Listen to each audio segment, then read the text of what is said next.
I just want to get out there and rock and roll, and I love being with the band, and I love looking at pretty women in the front row. That's really what it's all about. Steven Tyler was born Stephen Victor Tallarico on March 26, 1948 in Yonkers, New York. As a boy, Tyler sang in a church choir, and at 16, he formed his first band called The Strangers. Steven Tyler grew up in an extremely musical home. His father was a classical pianist, and I do feel that definitely influenced him. I mean, the very first big Aerosmith hit was a song Steven wrote, which was a piano-based song called Dream On. Tyler moved to Boston in the late 60s and met guitarist Joe Perry at a local rock show. Although their egos constantly battled, Tyler and Perry's creative bond formed the crux of Aerosmith and helped land the band their first deal with Columbia Records in 1972. The relationship between Steven Tyler and Joe Perry made Mick Jagger and Keith Richards look like schoolboys. A lot of this was fueled by the drugs that were being consumed, but always they're at each other's throat, and they can't really exist without each other either. Aerosmith released the triple platinum album Get Your Wings in 1974, and that same year, Tyler began a relationship with Playboy playmate B.B. Buell. Although abusing drugs and alcohol, Tyler became a rock superstar with the release of the album Toys in the Attic. Toys in the Attic and Rocks, which were released in 1975 and 1976 respectively, truly launched Aerosmith's career and made them sort of the new icons of rock.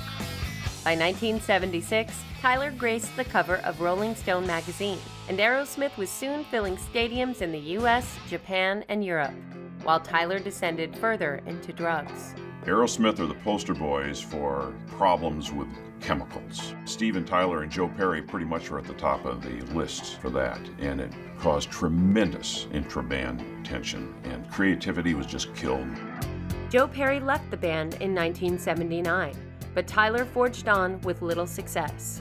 In 1985, Tyler met B.B. Buell's daughter, Liv, and learned that he was her father. For his daughter's sake, Tyler completed rehab in 1986. That same year, Joe Perry returned to Aerosmith and joined Tyler on Run DMC's cover of Walk This Way. What was significant about Walk This Way was you had these two different generations, two different genres of music coming together.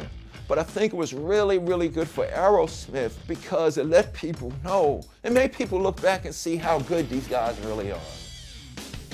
During the 80s and 90s, Aerosmith's 3 albums, Permanent Vacation, Pump, and Get a Grip, launched the band into superstardom, earning them a total of 4 Grammys. In 1998, the band had their biggest hit with the song I Don't Want to Miss a Thing.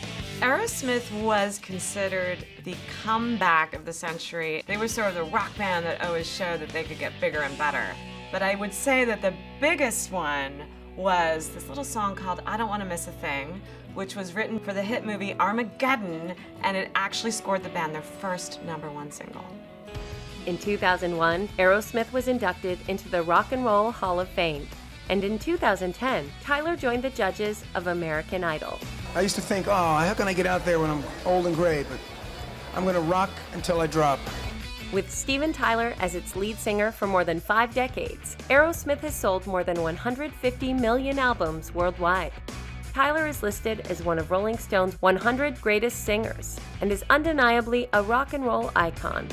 Steven Tyler, he has the total package. The sexy look, even to the point where is he a man or a woman? That's the great mystique of rock and roll. But he got that voice. He got that voice that puts him right up there with the best of them.